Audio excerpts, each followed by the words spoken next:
Hey guys, Miss Harper here for our Unit 3A test review.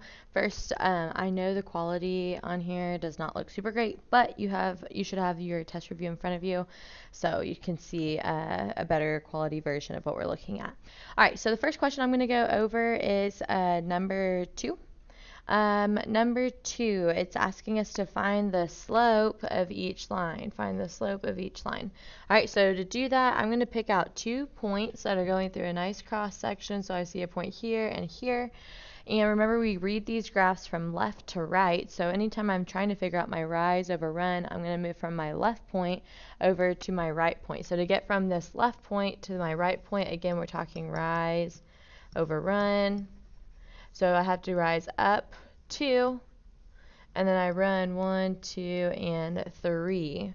So rise over run is 2 over 3. Remember that we use the letter m to represent our slope, so m is equal to 2 over 3, or 2/3. All right, we're going to slide down here and check out number 4.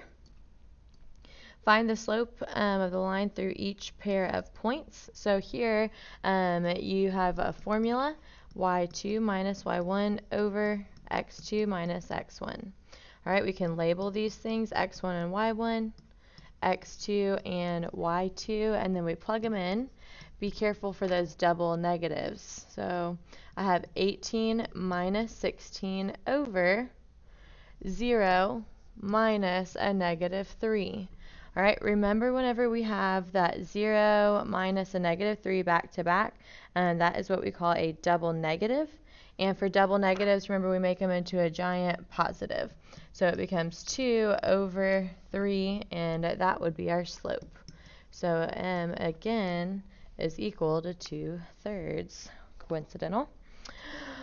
All right, sliding down a little bit further here, find the slope of each line. So both of these, number 5 and 6, are given to us in what we call standard form.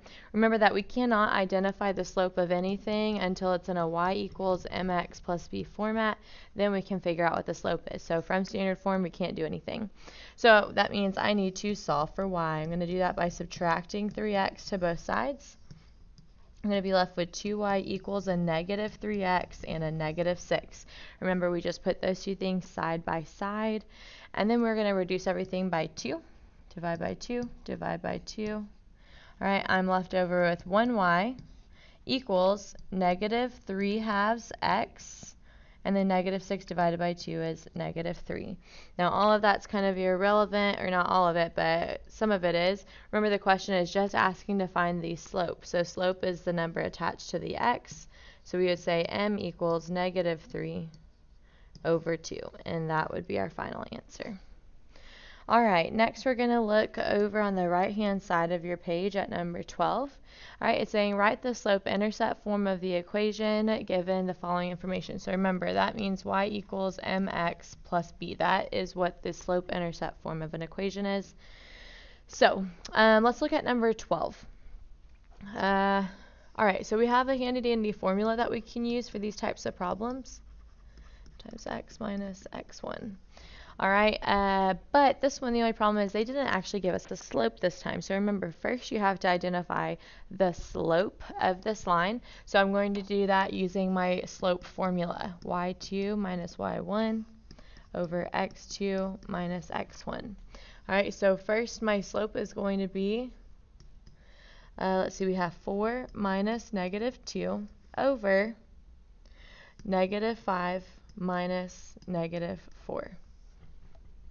All right, so let's see what this is going to give us. This becomes 4 plus 2, which is 6 over negative 5. Again, we have a double negative there. Negative 5 plus 4 would be negative 1. All right, so 6 divided by negative 1 is negative 6, and that would be our slope. All right, so I now know the slope part of my equation. From here, we would want to pick out one of our points and plug it in to point slope. All right, so let's say I choose this point to work with.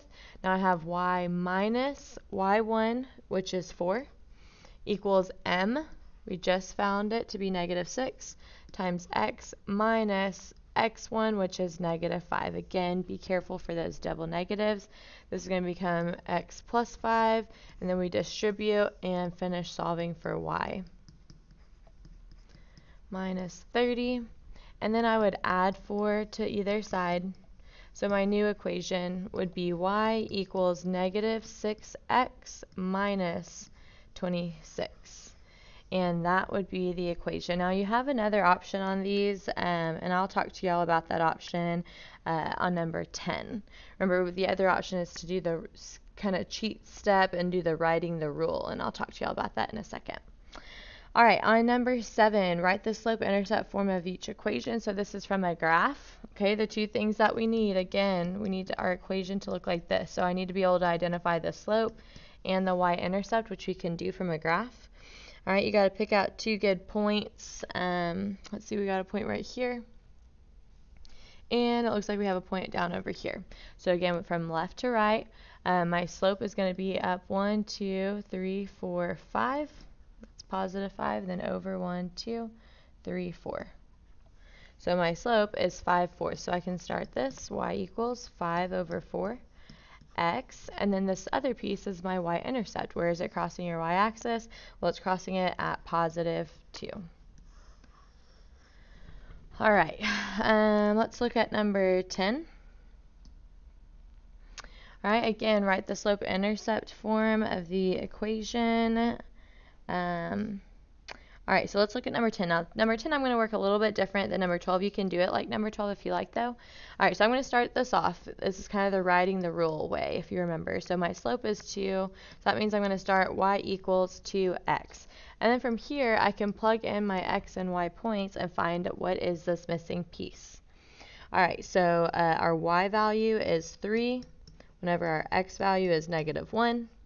So right now I have negative 2, but I need to end up at 3. So thinking about a little number line, I'm here at negative 2, and I need to end up over here at 3. All right, so I'm going to go 1, 2, 3, 4, 5. All right, so that's plus 5, and that would be our answer there. Now this one was obviously a little bit easier because it was multiple choice. The only one that had a slope of 2 is C. All right.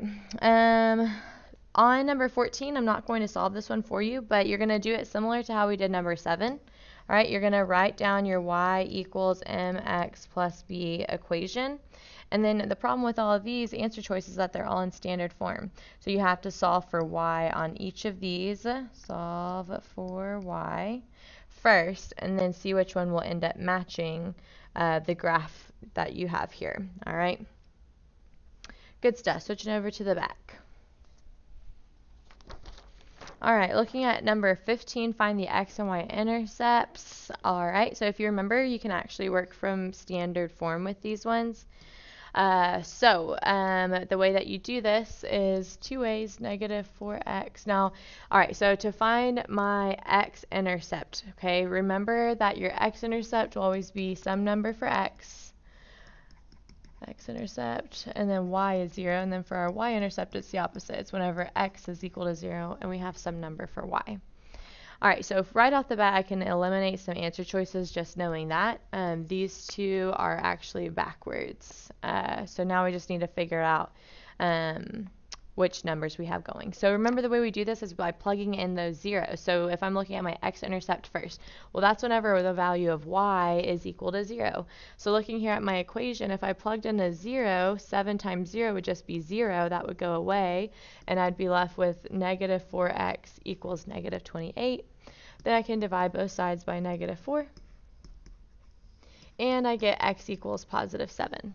Then I would do the same thing for my y-intercept. Now the y-intercept is whenever x is equal to 0. So if I plugged in a 0, negative 4 times 0 is just 0, and I'd be left over with 7y equals negative 28. Then I can divide both sides by 7 and get y equals negative 4. So that means these 2 points for my x is going to be 7, 0, and for my y it would be 0, negative 4. And looking at my answer choices, it looks like B is going to be our guy. All right, number 16. I'm not going to talk about too much, but remember, just focus on the part that's asking the cost per mile. All right, so think about what these two parts might be representing, 15 cents per mile. All right, so whenever if you write in an equation for either of those two, think about which part that those might be representing. Number 17, to find the slope of each line. All right, again, we do rise over run or pick out 2 points. So let's say you picked out this point, and maybe the next point that you pick is this point. All right, do your rise over run. Well, I have to go down. Now be careful for those scales. This is actually down 500. Oh, you can't really see that. So down 500. And then I have to, so that's my rise, and then my run is over here, but again, paying attention to my scale, that's actually 60. So we have negative 500, and that's 500 feet over 60 seconds. All right, so I'm going to let y'all simplify that. And again, it says which one best describes it, so you're not going to get the exact answer here, but I'll let y'all finish simplifying 500 over 60 and see what that will give you. All right, and then lastly, we have our multi-rep. So it's giving us the verbal representation here. So it says the line has a y-intercept at 0, 2 and a slope of 2/3. So your equation right off the bat is given there. The slope is 2/3, so that's who's attached to our x. And our y-intercept is at 0, 2, so positive 2 would be the equation there. All right, in order to graph these things, I'm going to start my graph at 2. And then I'm going to go up 2 over 3, up 2 over 3. Now remember, you can go back and do the opposite, down 2 to the left, down 2 and to the left 3. Using a straight edge, make sure that you're drawing in a very straight line there. All right, and then a table you can either pull from what you just did, or you can plug in these x values into your equation and see what you get. Or you could even pop it into your calculator. That would be a great strategy too. I'm going to go ahead and just look from my graph though, where x is equal to -6, y is equal to -2. All right, I'll do one more where x is equal to -3, y is equal to 0. All right, and I'll let y'all finish out those last two. If you have any questions, go see your algebra teacher.